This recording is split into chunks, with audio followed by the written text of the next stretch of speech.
Après avoir réussi en effet toutes les possibilités de la mécanique quantique, telles que les trous noirs ou les trous de verre ou le Big Bang, et ben maintenant il est temps de revenir à la charge avec un bon sujet, c'est en tout cas le spatial. Car en effet, même si après j'avais continué à faire de la mécanique quantique, eh bien il est temps de revenir sur le programme spatial. Et aujourd'hui on va revenir sur un programme qui devrait bientôt arriver, de nouveaux vaisseaux pour desservir la station spatiale.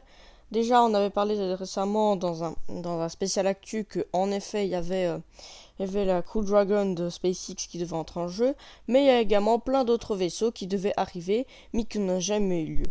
Donc sur ce, aujourd'hui, on va passer aujourd'hui aux deux nouveaux vaisseaux qui devraient arriver et qui devraient entrer en service.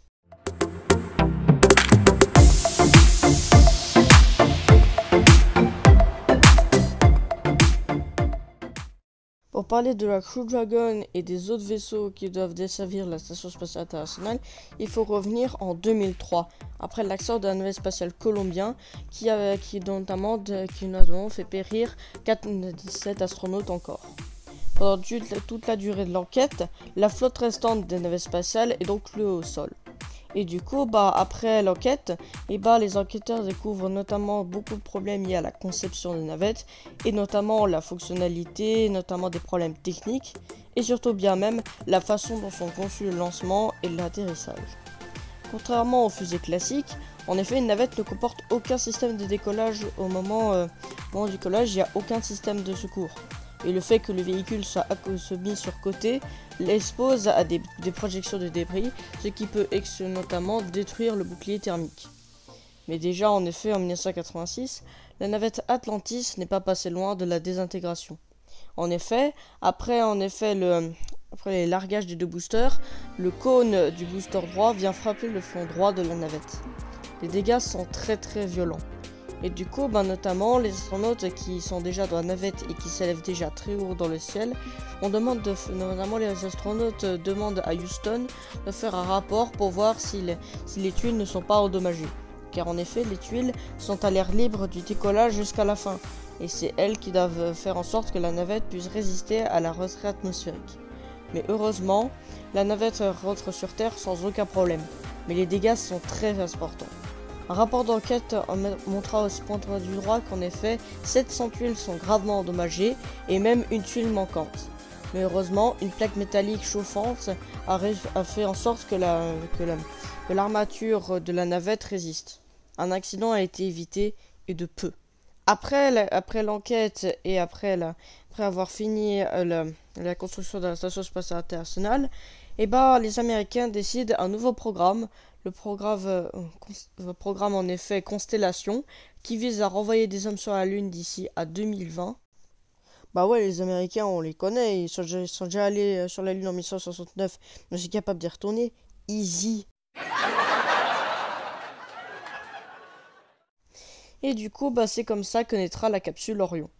Et notamment des futurs vaisseaux, il y a également notamment un autre programme qui s'appelle le CCDEV, qui devrait faire un appel d'offres aux agences privées pour créer des véhicules et des cargos pour ravitailler la Station Spatiale Internationale.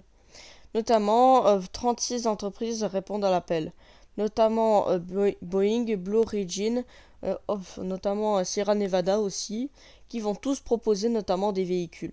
SpaceX entrera beaucoup plus tard en game.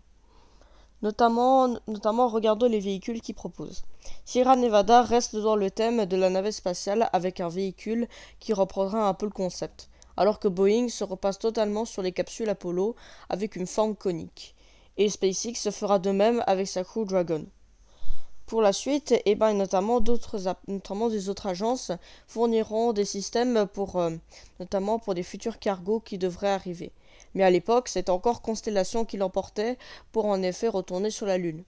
Mais après, en 2010, avec l'arrivée de Barack Obama et que le programme Constellation fut arrêté, le programme CCDEV devient une priorité.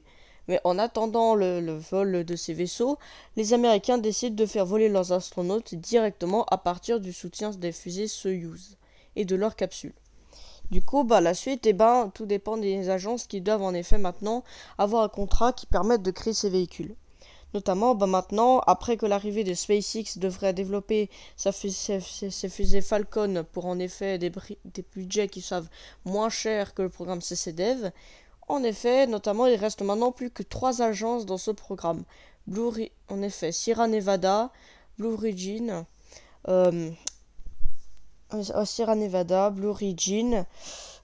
SpaceX et Boeing. Donc autant dire que ça fait déjà 4 entreprises qui doivent déjà essayer de trouver un moyen pour pouvoir essayer d'emmener les astronautes directement vers la Station spatiale internationale.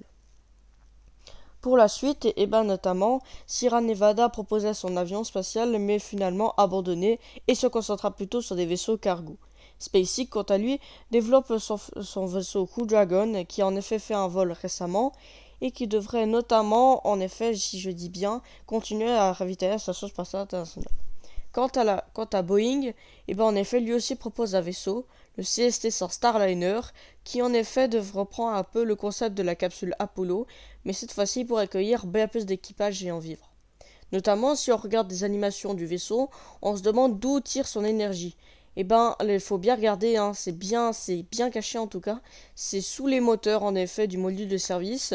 C'est en effet des panneaux solaires qui sont en effet sous le module et qui peuvent en effet fournir vraiment beaucoup d'électricité, juste assez pour voyage vers l'ISS.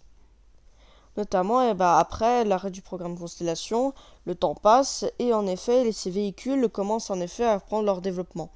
Mais Blue Origin sort de la partie. Du coup, il ne reste plus que Boeing et SpaceX. Notamment, ces deux-là devraient fournir leurs vaisseaux, notamment très récemment. Mais revenons-en à Boeing qui doit encore faire son vol inaugural, notamment pour son test véhicule. En effet, un test en 2019, au-delà d'une Atlas 5, en effet un vol notamment qui était orbital et sans équipage. Mais évidemment, beaucoup de problèmes surviennent lors de ce vol. En effet, au début, en effet, l'orbite a été mise incorrecte, ce qui fait que c'était impossible de rejoindre la Station spatiale internationale. Donc en gros, le but de ce vol, c'était en effet de rapporter des vivres comme si c'était un vaisseau de ravitaillement. Sauf que là, c'est un vaisseau qui devait transporter des équipages. Donc en gros, à la place de l'équipage, t'as des vivres et des réserves de nourriture pour la station. Mais malheureusement, ce n'est pas les seuls problèmes liés à la mauvaise orbite. En effet, il y a également des problèmes lors du désarrimage avec le second étage, mais également d'autres problèmes liés aux piles à combustible et également sur le fait que des problèmes des propulseurs RCS. Car en effet, lors du désarrimage, les RCS ont mal été placés et en effet, au lieu de s'éloigner du module de service, ils auraient pu se projeter contre le module de service et peut-être endommager le bouclier thermique. Mais le problème a été résolu au moment où le CST-100 Starliner était en vol. Du coup, un rapport d'enquête a été déployé pour déterminer la cause exacte de ces erreurs, et c'était dû à une mauvaise coordination entre Boeing et ses ingénieurs. Donc en gros, le vol est repoussé pendant quelques années, et du coup, en attente de faire voler des astronautes, c'est donc le Crew Dragon qui fait le travail. Mais en tout cas, pour ces nouveaux vaisseaux, il faudra attendre et voir quel est le destin pour ces vaisseaux. En vérité, on ne sait pas trop, car en effet, on sait très bien qu'en effet, l'avenir de ces vaisseaux, tout va dépendre de la Station spatiale internationale. Car en effet, la Station spatiale internationale étant quand même un peu la station, en effet, qui est, en effet, comme son nom l'indique, internationale. Et donc, en effet, si on donnait la Station spatiale s'arrête, le seul moyen, en effet, ce sera de desservir la future LOPG. Mais ces vaisseaux ne sont pas capables d'y atteindre. Seul le vaisseau Orion de Lockheed Martin est capable d'aller au-delà de l'orbite basse terrestre, qui est toujours encore de cours de développement. Et d'ailleurs, le vaisseau Orion, dont j'avais déjà parlé dans une vidéo également sur les lanceurs spatiaux, notamment, ce vaisseau devrait bientôt desservir la LOPG et également servir peut-être un jour à des futures missions vers Mars. Mais ça encore, c'est une autre histoire. Et surtout n'oubliez pas, soyez guidés, mais cherchez la vérité.